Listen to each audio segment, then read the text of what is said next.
नमस्कार दोस्तों, अगर मैं आपसे पूछूं कि प्यार की निशानी या कहें कि प्यार की ऐतिहासिक कहानी को बयां करने वाली इमारत कौन सी है, तो आपका जवाब क्या होगा? चलिए दोस्तों, इस सवाल को और आसान बनाते हैं। अगर फिर मैं आपसे कहूं कि ये इमारत दुनिया के 7 अजूबों में से एक है, तो आप कहेंगे ये तो आप आगरा के ताजमहल की बात कर रहे हो। जी हाँ दोस्तों, हम बात कर रहे हैं दुनिया के अनोखे 7 अजूबों में से एक हमारे देश में स्थित ताजमहल की, जिसकी खूबसूरती से फिदा होकर न सिर्फ भारतीय बल्कि पूरी दुनिया से हर साल लाखों लोग इसका दीदार करने चले आते हैं। लेकिन दोस्तों, क्या आपको पता है कि ताजमहल की मजबूती का राज क्या है? ताजमहल को यमुना नदी के किनारे ही क्यों बनवाया गया? और दोस्तों, सवाल तो ये भी उठता है कि क्या हो अगर आगरा में बहुत भीषण भूकंप आ जाए? और दोस्तों, क्या आपको पता है कि ताजमहल को बनवाने वाले मुगल बादशाह शाहजहां चाहते थे कि ताजमहल आगरा में नहीं बल्कि मध्य प्रदेश में बने, लेकिन फिर ऐसा क्या हुआ कि मुगल बादशाह शाहजहां को भी पीछे हटकर ताजमहल को आगरा में यमुना नदी के किनारे ही बसाना पड़ा?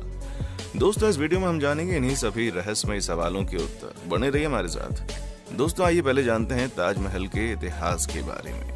ताजमहल को 5वें मुगल सम्राट शाहजहां ने अपनी सभी पत्नियों से सबसे प्रिय मुमताज महल की मृत्यु होने के बाद उनकी याद में बनवाया था। दोस्तों, ताजमहल के निर्माण में 20 लाख रुपए लगे थे। इसकी अगर आज के समय में कीमत निकाली जाए तो ये करीब 50 अरब से भी ज्यादा होती।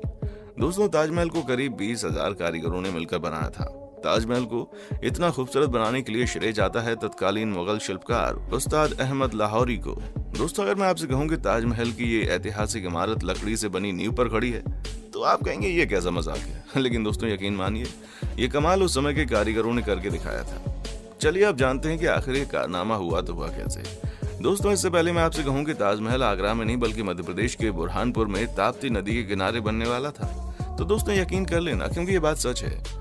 मध्य प्रदेश के बुरहानपुर में ही मुमताज बेगम की मौत हुई थी और उनकी याद में मुगल बादशाह शाहजहां चाहते थे कि इसी जगह ताजमहल बने, लेकिन कहा जाता है वहां की मिट्टी में कुछ कमी पाई गई और संगमरमर भी वहां ले जाने में मुश्किलें आ रही थी। तो 5वें मुगल सम्राट शाहजहां ने ताजमहल को बनाने के लिए यमुना नदी के किनारे पर बसे शहर आगरा को चुना। दोस्तों, ताजमहल की नींव को खड़ी करने में ही 2 विशेष प्रकार की लकड़ियों का इस्तेमाल किया गया था, जिनमें आबनूस और महोगनी की लकड़ियां शामिल हैं। दोस्तों, इन लकड़ियों का इस्तेमाल ताजमहल के नीचे बनाए गए 50 कुओं में किया गया था। जी हाँ दोस्तों, आपने सही सुना, क्योंकि जानकार बताते हैं कि ताजमहल की नींव इतनी मजबूत है क्योंकि इसके नीचे 50 कुएं हैं और इन्हीं 50 कुएं में आबनूस और महोगनी की लकड़ियों की मदद से ताजमहल को सपोर्ट दी गई है। दोस्तों, अगर आपके मन में सवाल आ रहा है कि ताजमहल तो यमुना नदी के किनारे बसा है और उसकी नींव भी लकड़ी पर बनी है, तो फिर नदी के पानी से उसकी नींव खराब क्यों नहीं होती? लेकिन दोस्तों, यमुना नदी के किनारे ही ताजमहल का बनाया जाना इसी नमी के कारण संभव हो पाया। जी हाँ दोस्तों, क्योंकि इसके पीछे भी खास बात है। दोस्तों, इन दोनों प्रकार की लकड़ियों की यह खूबी है कि अगर इन्हें लगातार नमी मिलती रहे तो ये सड़ने के बजाय लगातार मजबूत होती चली जाती हैं। दोस्तों, इसीलिए इन सभी कुओं को कुछ इस तरह बनाया गया है कि नदी के पानी से लकड़ियों को नमी मिलती रहे। दोस्तों, अब सवाल उठता है, क्या हो अगर यमुना नदी का पानी पूरा सूख जाए? दोस्तों, अब ये सवाल इसलिए उठता है क्योंकि जैसे जैसे हमारे देश में कई नदियां सूखती जा रही हैं, तो फिर अगर यमुना नदी का जलस्तर भी कम हो गया तो इस अनमोल ताजमहल की इमारत का क्या होगा? दोस्तों, हमारे देश के आर्कियोलॉजिस्ट भी अब चिंता व्यक्त करने लगे हैं, क्योंकि सच्चाई यही है कि यमुना नदी का जलस्तर धीरे धीरे कम होता जा रहा है और इससे न सिर्फ ताजमहल की खूबसूरती कम हो रही है बल्कि उसकी नींव के कमजोर होने का भी खतरा मंडरा रहा है। इसलिए दोस्तों, खबर यह है कि सरकार इस चिंता को देखते हुए एक रबड़ का चेक डैम बनाने की योजना बना रही है, जिससे ताजमहल के पीछे वाले हिस्से में पानी को रोककर रखा जा सकेगा, जिससे ताजमहल की नींव में मौजूद लकड़ियों को लगातार नमी मिलती रहेगी और ताजमहल की खूबसूरती भी चौगनी हो जाएगी। दोस्तों, मुगल बादशाह शाहजहां ने अपनी बेगम मुमताज की याद में इस इमारत के निर्माण में कोई कसर नहीं छोड़ी। कहा जाता है ताजमहल के शिखर पर एक खास 40,000 तोले सोने से बना कलश लगाया गया था। दोस्तों, आपने ये तो सुना ही होगा कि ताजमहल को बनवाने वाले मुगल बादशाह शाहजहां ने ताजमहल को बनाने वाले 20,000 कारीगरों के हाथ कटवा दिए थे, क्योंकि शाहजहां नहीं चाहते थे कि फिर कहीं ऐसी दुर्लभ इमारत बने। लेकिन दोस्तों, मैं आपको बता दूं कि इस बात में कोई सच्चाई नहीं है, क्योंकि शाहजहां ने किसी भी कारीगर के हाथ नहीं कटवाए थे। दोस्तों, क्या आपने कभी आगरा जाकर ताजमहल का दीदार किया है? दोस्तों, ताजमहल का दीदार करने के बाद आपका पहला रिएक्शन क्या था? हमें कमेंट करके बताएं। दोस्तों, अब बात करते हैं ताजमहल की एक और खूबी के बारे में। दोस्तों, क्या आपने कभी सोचा है कि सफेद खूबसूरत संगमरमर से बने ताजमहल के निर्माण में इन संगमरमर के पत्थरों को कैसे जोड़ा गया होगा? अगर आप सोच रहे हैं कि ये कैसी बात कर रहे हो, उसमें क्या है? जैसे आज सीमेंट से बड़ी आसानी से ऊंची ऊंची इमारतें बन जाती हैं, उसी प्रकार सीमेंट से इन्हें भी जोड़ दिया गया होगा। लेकिन दोस्तों, अगर आप ये सोच रहे हैं तो मैं आपको बता दूं ऐसा बिल्कुल नहीं है, क्योंकि जिस समय ताजमहल का निर्माण हुआ था उस समय तो सीमेंट नाम की कोई चीज दुनिया में थी ही नहीं। जी हाँ दोस्तों, सीमेंट का आविष्कार इंग्लैंड में साल 1824 में हुआ था। सीमेंट का आविष्कार करने वाले का नाम जोसेफ स्पिन था।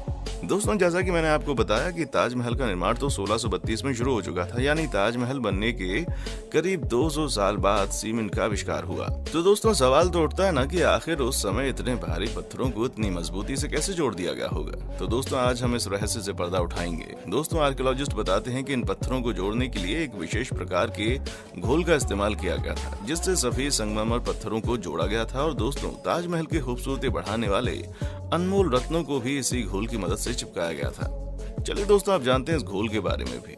दोस्तों, अगर मैं आपसे कहूं कि ये घोल ऐसी चीजों से बनाया गया था जिनको आप अक्सर खाते हैं, तो आप कहेंगे कैसी बात कर रहे हो। तो दोस्तों, सरोज नाम के इस घोल को बनाने में दाल, गोंद, शक्कर और गुड़ जैसी चीजों को अलग अलग प्रकार की मिट्टियों में मिलाकर तैयार किया गया था। दोस्तों, है ना बड़ी इंटरेस्टिंग जानकारी। आपने कभी सोचा भी नहीं होगा कि क्या कभी गुड़, दाल और चीनी जैसी चीजों को भी ताजमहल जैसी अनमोल और खूबसूरत चीज बनाने के लिए इस्तेमाल किया जा सकता है। दोस्तों, ताजमहल को बनाने में जितनी उसकी खूबसूरती पर ध्यान दिया गया है, उतना ही ध्यान उसकी मजबूती पर भी दिया गया था। यही कारण है कि तूफान, बारिश और भूकंप जैसी भयंकर आपदाओं में भी ताजमहल की इमारत टस से मस नहीं होती।